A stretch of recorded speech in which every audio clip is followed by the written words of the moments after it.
All right, so here we are, week 3 of the SEC football season, week 6 or 7 of the actual college football season, but it is week 3 for the SEC.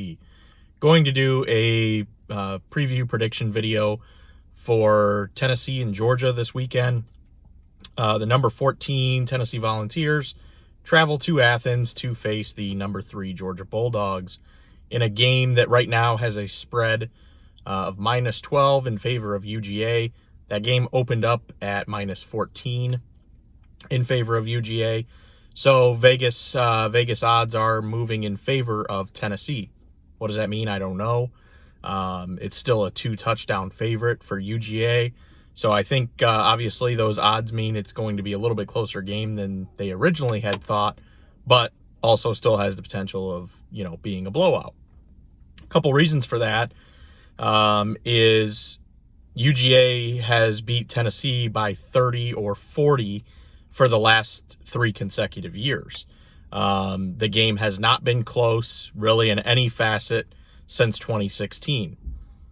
The other part of that is, yes, Tennessee is one of, if not the hottest teams in the country, winning 8 straight games.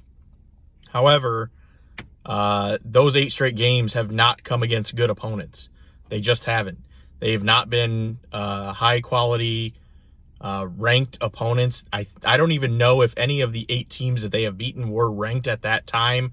I think the only one that may have had the possibility of being ranked was Kentucky towards the end of last year. They may have been ranked when they played. I don't know. Otherwise, no. And I mean, this year, Tennessee is 2-0. They've played South Carolina and Missouri, arguably the 2 of the worst teams in the East. So we don't really know a whole lot about Tennessee. Yes, they're hot, but that's about all we know. Nonetheless, they're 2-0. So is Georgia. Should be a better matchup than it has been in the past. Tennessee has a lot more talent. Tennessee has a very experienced and talented offensive line. They've got good running backs, decent receivers. Garantano is not a great quarterback. He is an average SEC quarterback, but he maybe he gets the job done for him. I don't know. I don't really have any good or bad things to say about Garantano. He's average at best. He is not a game changer for Tennessee. He's not going to win them the game. He could lose them the game, but he's not going to win them the game. He's probably not going to, make any plays that change the outcome of the game either. But Tennessee did throb Missouri last week. I believe that game was 38-12, something like that. Tennessee won by 3 or 4 touchdowns. Impressive win. UGA took on number 7 Auburn and absolutely dominated them. My prediction on that game was 23-18. I thought it was going to be a close, low-scoring defensive game, and the game was never close. UGA started off hot. They got up to a 24-0 lead, and I mean, that was it. The game was over pretty quick. I mean, in the second quarter, that game was done before we even got to the half. So it was a great performance by UGA. They ran the ball really well. Defense played phenomenal. I don't know that you could play a better game defensively than UGA did, other than they missed out on 4 or 5 more sacks that I believe they had 3. They could have had 4 or 5 more, but Bo Nix he's a magician with avoiding sacks. If you'll notice, when Bo Nix plays, he will do everything humanly possible to not take a sack. When he's going down, he'll flip the ball backwards. He'll hide it under his jersey, whatever he has to do for the play to be called incomplete or even intentional grounding before he takes a sack. It's weird. That's just the type of player that Bo Nix is. UGA could have had 6 or 7 sacks in this game, but they didn't. They still played really well. So what does that mean upcoming for this week in Athens against Tennessee? This is going to be a different game. This is going to be a different Tennessee than UGA has seen over the past 3 years. Yes, it's the same coach. Yes, it's the same staff. And for the most part, yes, it's the same players. But those players are developing. Tennessee has one of the most talented offensive lines in the SEC and probably in the country. They've got 5 stars, 4 and 5 stars all across the offensive line. Of course, Cade Mays is now there and is eligible and will be playing. They have a very good running game with Chandler and Gray. Chandler's actually leading the SEC in rushing yards. So Tennessee, they use kind of a different formation. It's a little strange because they really have no tight ends and no tight end depth. A lot of times you're going to see 6 or 7 offensive linemen in the game for Tennessee, and they might have 2 backs and 2 wide receivers, or 1 back and 3 wide receivers, but you're very rarely going to see a tight end in the game for Tennessee, and you're going to see a lot of offensive linemen. I don't know that bodes well for Tennessee. Although they have a great offensive line and a good run game, Georgia has consistently been one of the best run-stopping defenses in college football under Kirby Smart, especially in the last 3 years.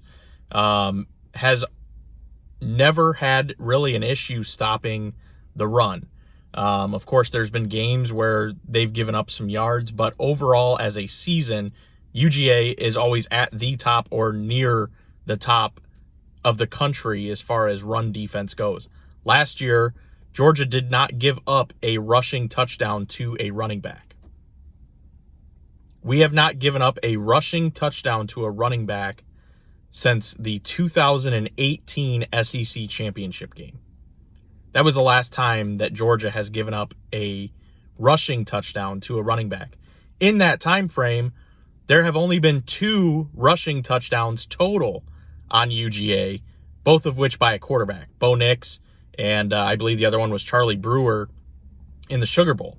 So running the ball against UGA and expecting that to be a formula of success is not a great formula for success. It's just not. You have to be able to pass the ball on UGA. If you're expecting to win, you're not going to be able to pound the ball 40, 50 times and think that you're going to wear down Georgia's defense because it is too deep. There's too much depth.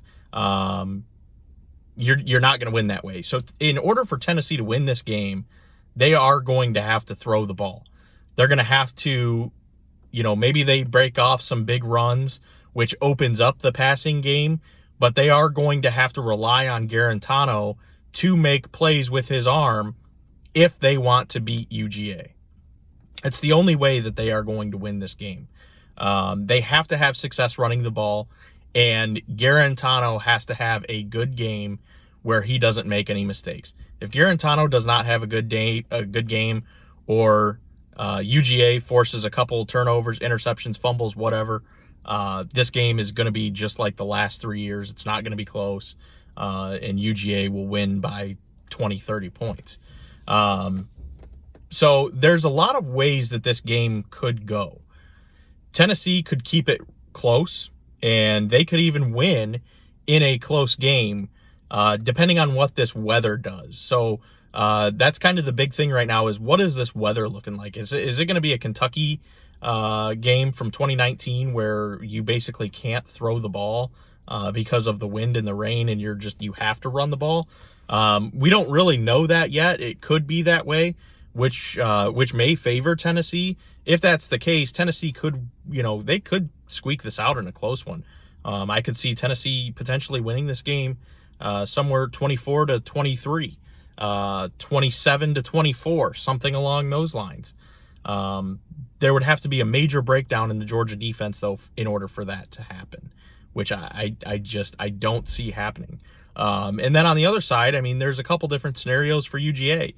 UGA could win this game in a close one because it could be a rain/wind game, could be a very low-scoring game, kind of like we were expecting with Auburn.